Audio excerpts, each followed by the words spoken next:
And a warm welcome to Mr. Dale Christensen for tonight. Yeah. Is my speaker on? Can you all hear me okay? Very good. Thank you very much for that welcome, and thank you all for coming. It's exciting for me to be here, and it's inspiring for me to be here. And to all of you who served, I salute you. God bless you. We have many political speakers, politicians who say, God bless America at the end of their speech, but that's not what they do sometimes. And you have blessed America, and we owe a lot. I usually ask some in groups like this, why you're here. Why did you come tonight? And I saw the list, and I know why you're here. Because you've listed the goals, and I think that you're all here for a purpose. But I would like to do a little poll, if I could. By the raise of hand, how many of you have chosen your candidate for president? Okay. So there's hope. I believe, and I've been to a few of the Tea Party organization meetings. In South Carolina, I was down there not long ago, and it was interesting how divided up. Almost everybody had already made their decision. They had their candidate, and they were trying to promote their candidate. They were very fractioned. And I believe that this group, all across the country, the Tea Party group, can make the difference in the next presidential election and in many other elections. But the groups have to be united and organized to make it happen. So I want to just give you a little challenge. I hadn't planned on doing this, but I just felt this as I was listening to the introduction, that I would like to give you a challenge, because my goal tonight is to ignite your enthusiasm and your imagination, to inspire your mind and motivate you to action. That's my purpose. I would like to invite you and challenge you to the next meeting to bring someone else. Not just a neighbor that you talk to a lot, but maybe someone who is under 20 or under 30. To make it happen, we need to reach out to young people. So reach out. You can do that. Don't be embarrassed. Don't be shy. Just bring them. Just invite them, and if you bring 4 or 5, great. Will you accept that challenge? Please do that. I'm not going to be here, but whoever comes, bring them. Let them feel how you feel. Let them see what you saw just now. I love to pledge allegiance. Now, I do a little different, and I don't want to offend anybody, but when I pledge allegiance to the flag, I pledge allegiance to the Constitution of the United States of America and to the flag, just as we do in ours, and to the republic for which it stands, one nation under God, indivisible, with liberty and justice for all. I know you think that. When you pledge allegiance to the flag, that's what we're doing. We're pledging allegiance to the Constitution. We need to keep God in the public forum, and we need to protect, defend, and preserve the Constitution. And if we don't do that, talk about going over the cliff. We're sliding now, and we need to get back on the right track. Now, the comment was made that we're off course. How often have you heard that or felt that? The country is off course. We're not going the right direction. We need to take our country back. I've heard it so many times, I hear it probably from all of you, and I've felt it so many times. Every person, I think, every citizen in America, regardless of party, if they're Republican, if they're Democrat, Independent, Conservative, if they're liberal, whatever, they all have that feeling. Now, they have in their mind how the solution, how to do that, but none of the campaign platforms that I'm looking at, and none of the candidates. We have some wonderful people in the country, wonderful patriotic men and women who want to make a difference. But I don't hear any one of them talking about how far off course we are and how we got there. I'd like to talk about a couple of ideas that I feel took us off course. Now, if we're off course a little bit, there needs to be some correction to get back on course, doesn't it? Don't you think so?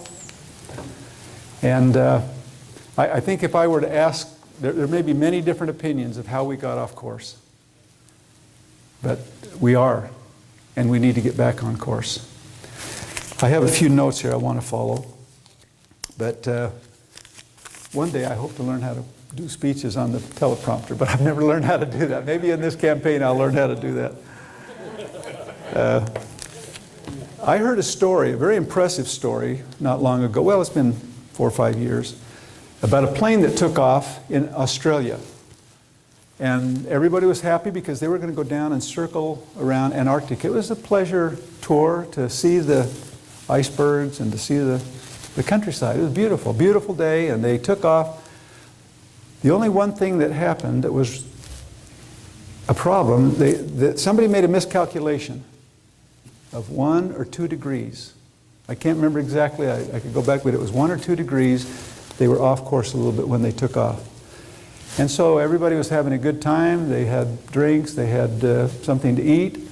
And as they traveled toward Antarctica, they had a little cloud cover, and everybody's having a good time. And then they finally got over land, and they were off just enough. When they started off in Australia, it wasn't much at all. But by the time they got to Antarctica, they were 500 miles off course. And the pilots were watching, and as they came, there's a big volcano, a big mountain there.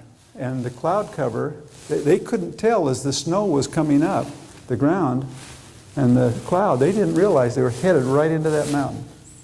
Now, those who have heard the story or know what happened, read about or heard about the plane, before when the instruments started to record what was happening, it was too late.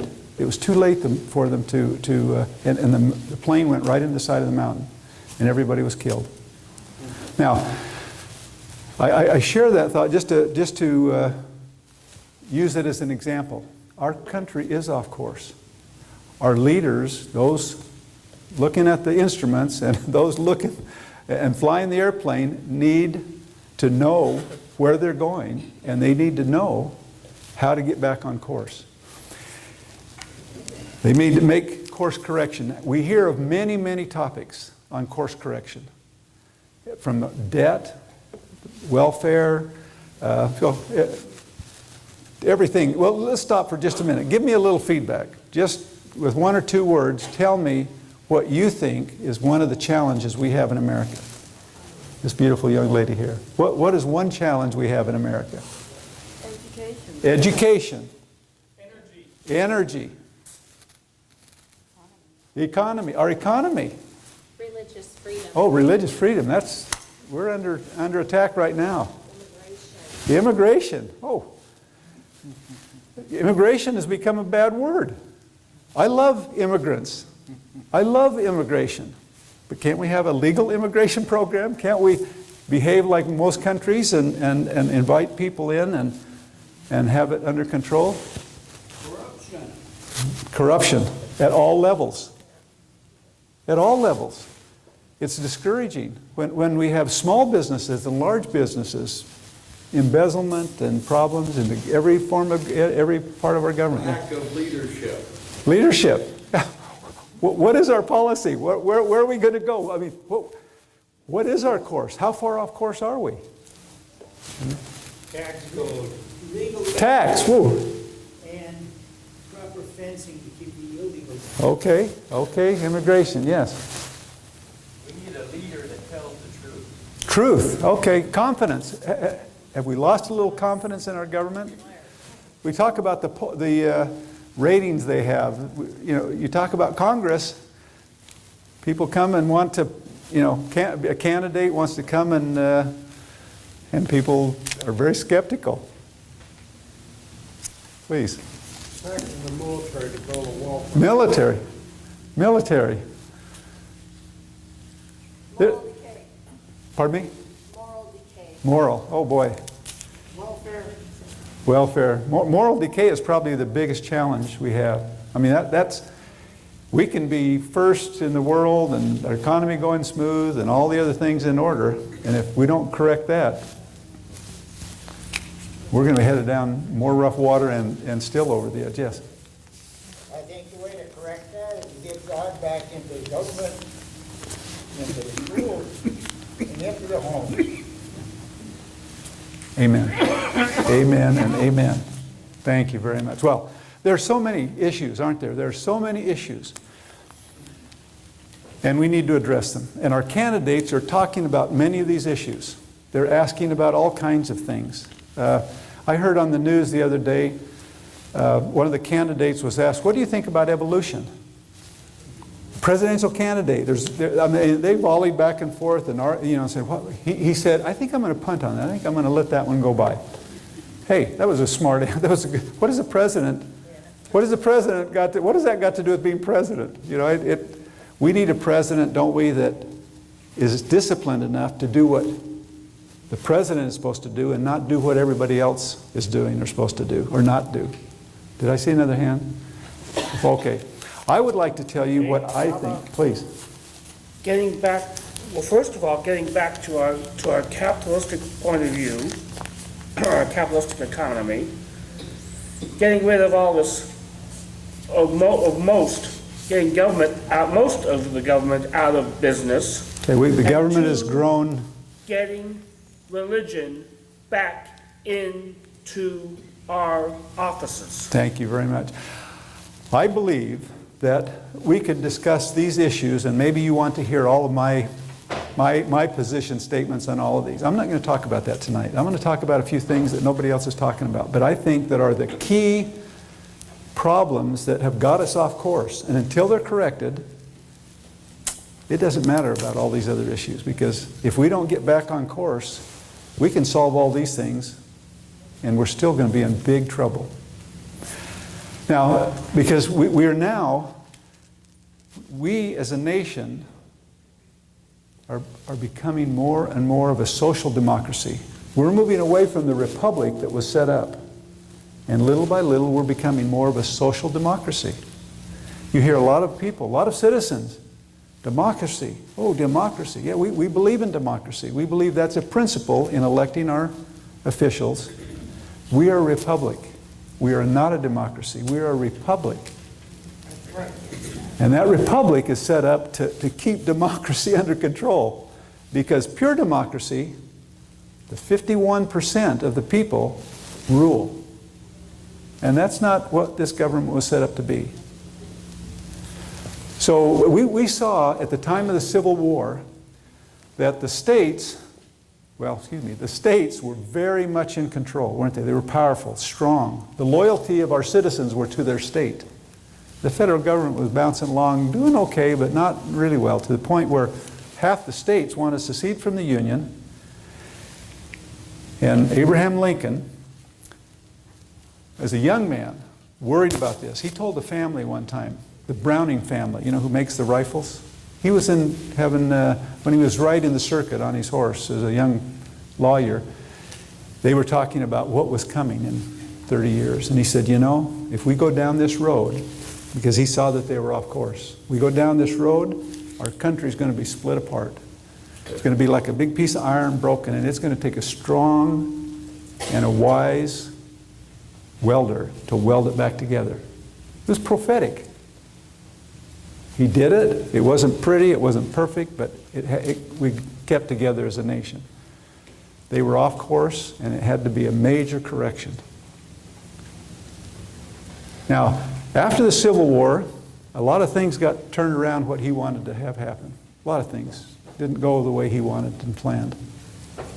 And little by little, we grew, we prospered, we added states, things were going, and people were distracted by many good things that were happening. They were caught up in, and around the turn of the century, some of the things that were happening in Russia and overseas became popular here. Some people, citizens here in the United States, started to like these socialist ideas, and they started talking about it. Why don't we try some of these plans? Economically, politically. You know all this. But that's what was happening during the turn of the century. in the 90s and 1910, and some of them were becoming popular, and some of the people who were teaching these ideas and promoting them were in power. In 1913, our President Wilson was in office. In 1913, we amended the Constitution. Now, we think that the Constitution is a document that can be better. Now, every amendment that protects our individual rights is good, and every amendment that restricts government is good. But every amendment that takes away our freedoms and our rights and gives government a little more power is not good. I think you all believe that. I believe that with all my heart. I believe that with all my heart. So I look at our amendments. There are some that are giving government more power, and they need to be repealed. That's the only correction. That's the only solution. In 1913, there was an amendment, the 16th Amendment. Anybody help me, please? Oh, it was an easy thing. It's only 2%, just a small thing. And you know, they used to get money from the states. The federal government had to do their budget, present it to the states, and say, you know, they got their money from the states. Please. My understanding is it's for the very wealthy. Yeah, and it wasn't a big deal. It wasn't a big thing when it first started. And it went up to 6%. It wasn't really a big thing, and nobody noticed. They didn't even realize how it even passed. But you can look in Wikipedia. It's a great read, a great study to see the history of how it all happened. But it passed. And we got off course just a little bit then. Only 2%. Only 2%. But the government now didn't have to get, as the Constitution said, they didn't have to get the money from the states. They could go into your pocket and my pocket and everybody's and take a little bit. But we know how that has progressed. Some people are in the 15% and the 25% and the brackets. I call it, well, back in the Tea Party days, it was taxation without representation. I call our IRS, our taxation now, taxation without limitation. There's no limit. On the federal government is what they can take from you. There isn't. There is no limit. I don't know if you believe that, but I believe that. And they are discovering that, and it's just happening. Please. The other thing is not only are they taxing us, but they're still borrowing money Oh, on top of it. borrowing money we don't have to give to people that, yeah, it doesn't stay here. It's loaned elsewhere. Okay, that's one thing. The taxation. That was one of the things we got off course just a little bit, but we're way off course on that now. The IRS tax code, and I don't know if anybody here, but no one that I know can understand the whole thing. We do our taxes every year. He's a very capable CPA, and he's just always going to conferences, and I mean, just to keep up with all the changes, and still there's areas he doesn't want to touch. So we're off course. That is a major, major thing that we're off course. The same year, 1913, just months after this 16th Amendment, the 17th Amendment was passed. Anybody remember what that is? The senators. Prior to 1913, the senators were elected by their state legislature. Arizona became a state in 1912? I'm sorry, I need to keep up. Yeah, 1912. They were a new state, everybody was excited, and so it just got kind of thrown into, and instead of the state legislature, they said, oh yeah, it's okay, well, you know, we believe in democracy, let the people decide. And they were concerned about, you know, corruption and all these other things, but they left what the Founding Fathers had given us and now allowed senators to be elected by the public vote. When that happened, the states lost everything they had, even more. Because after the Civil War, the federal government got a lot stronger and the states were a lot weaker. And when they lost the senators, they got a lot weaker. No one to represent the states. Figuratively, or you know, we think the senators to represent the states, but they're not. Who are they beholding to?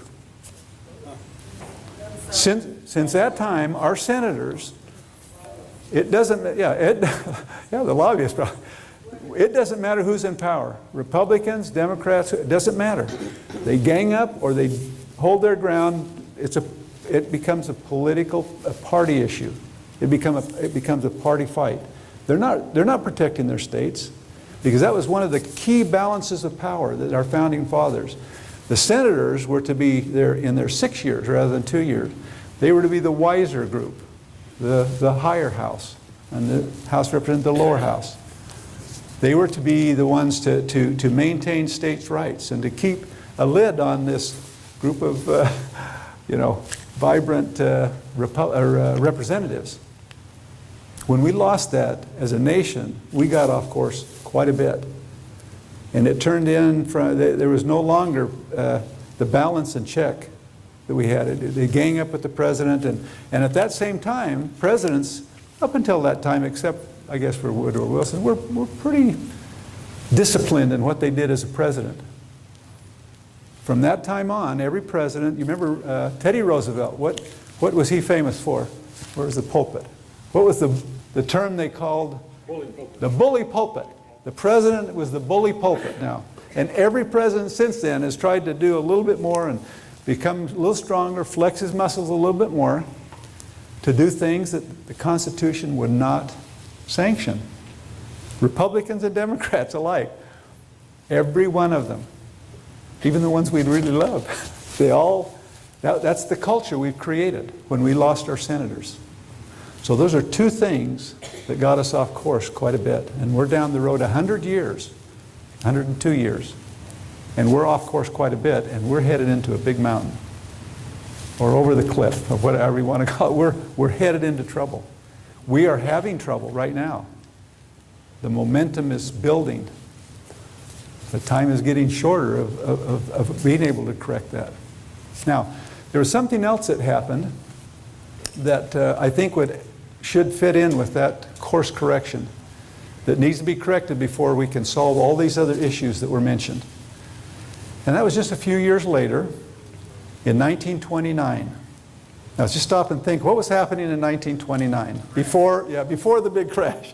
What was happening?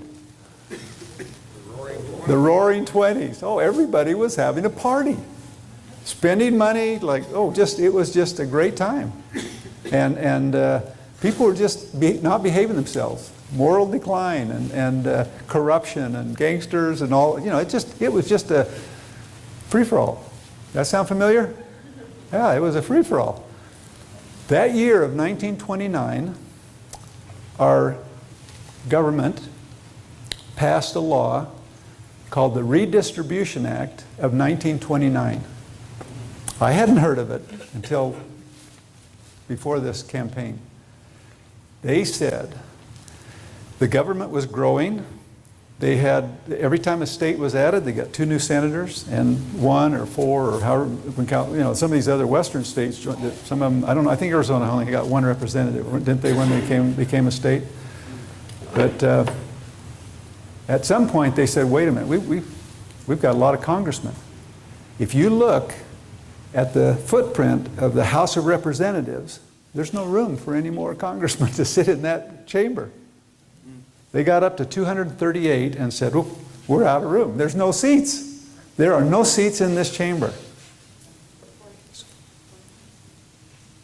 What did I say? Oh, 435. Did I say it? Did I say the wrong number? Hey, if I do something wrong, raise your hand and tell me, put me in my place. That's your job. You're the government, right? When you're leaders. Yes. Pardon me? 238. Okay, if I said, but actually they got up to 438 congressmen. And they passed the law and said, no, we won't go above 435. So that's all they have. They don't have any more seats. Think of this. When there was no limit when the Constitution was written. When the Constitution was written, there was a debate how many people a representative was represent. Guess how many people it was? Anybody know? 30,000. You know your stuff. That's great. I did the math on it, and they actually ended up about 40,000. But they argued and said, no, 30,000. That's what was supposed to. But then I went back, and it depends on what the population was, I guess. But somewhere between 30 and 40,000. Also, at the time, when they did that 30,000, at the time they had said that blacks were 3/5 of a person. There were those That issues. was Yeah, there was also other issues, and so, yeah, that's right. The population may have, the population that we have may cause that number to move around a little bit. But it was a small number. It was a manageable number. They didn't have phones. They didn't have, internet where they could communicate. But so they put but. Anybody know how many people each congressman represent today? 725,000. If you do the math, 435 into about 315 million people. I think that's the number. Yeah, so how many of you, if you would, please raise your hand if you have had a chance to lobby your congressman in person or on the telephone. Raise your hand, please, if you've had a chance to do that. Now, I'm not calling just calling them. I'm not saying if you've called and wanted to. I'm talking you have talked to him or her, and you have been able to talk to them and say, "Hey, you've got to get with the program." You've had a chance to shake hands and spend more than 10 minutes. Raise your hand, please, again. God bless you. Keep up. This is a very unique group. In almost every time, it was a long time before I found the first person who had ever done it. They'd shaken hands in a parade. They had had a chance to meet the person and maybe at some function. Maybe they'd even been in meetings like this. I'm not talking about that. Because if you all came up afterwards and said, "I want you to do this," and this, okay, great. Oh yeah, let's work together and yeah, you don't have time nor you can't process. A person can't even process all the different things that people want to do. We're a republic. We're electing people to represent us. And I promise you, I will not satisfy all of your wishes. No candidate will be a perfect candidate because they will have differences of opinions of their own. Is that true? Mm-hmm. Yeah. It's like I've said regarding, Marxism, which is what we have in the White House. And in Congressional District 9, we have a Marxist. They want a utopia. There is no way we can have a utopia, so there is no way we can have a perfect candidate. A perfect candidate would be a utopia. Okay. I didn't have that in my remark, but that's well said. Okay. I just want to make the point that 1929 was a day or a time when we got off course even a little bit more. Now, as I share this idea with you, and if you do the math, let's say we had 100,000 people. Every congressman represented 100,000. Quickly, how many representatives would we need? Even more. Yeah, a lot. We'd need a lot of congressmen. Ooh. And my first reaction when I started to process this was, wow, that would be an unmanageable group. Would we need another facility for them to meet in? Yes. We'd need a new capital. Probably be good to change locations too, because Washington, D.C. is pretty vulnerable. And it is, I love the Capitol. I went there my wife, I finished my MBA at Boston College where we met, and I wanted to get into the political process. I wanted to get a PhD in political science. That was my thought. That's what I thought. And a professor, I asked his advice, and he says, "No, don't do that." It was a class I took, a graduate course in government. Legislative process was the name of the class. And he said, "Don't do that. Go down, when you finish your MBA, go down and get a job on Capitol Hill and go to law school at night."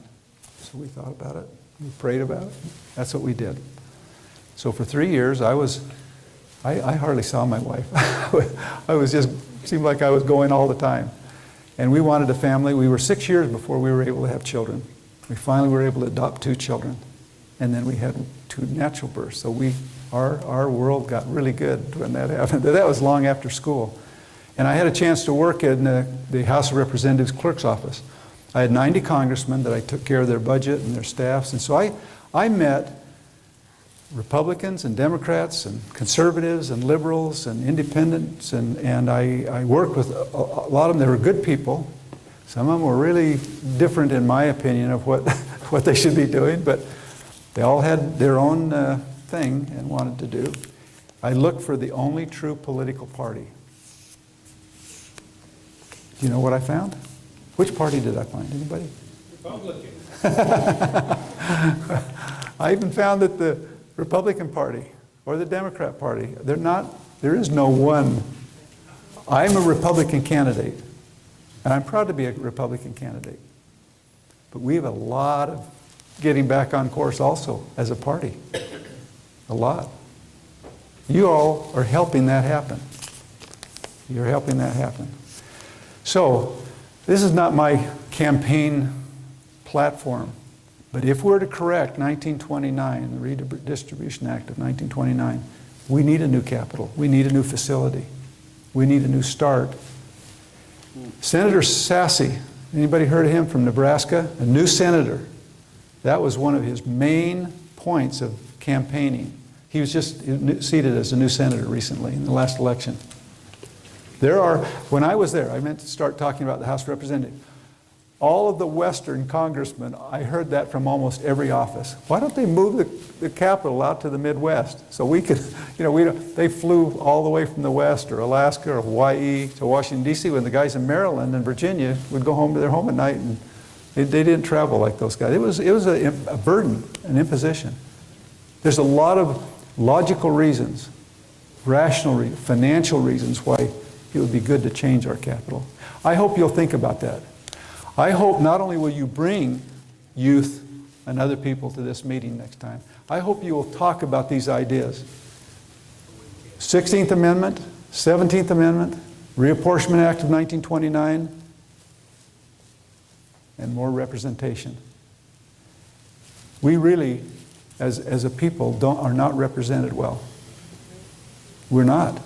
I mean, the ones that are dedicated and want to do a good job, they just, there's no way can they know. How can they know 725,000 people, But if somebody had 100 or 200,000 to look after with the technology we have today, we could have great representation. Please. Okay. There's a lot of other things, a lot of issues, the things that we can do to solve and help. But before we address all of those things, there are some fundamental things. Correction of course, to get back on course. If we can do that as a people, if we can repeal those amendments, 16 and 17, if we can change the 1929 Reapportionment Act, so we have representation, we are in a position then to address all of these issues that we talked about.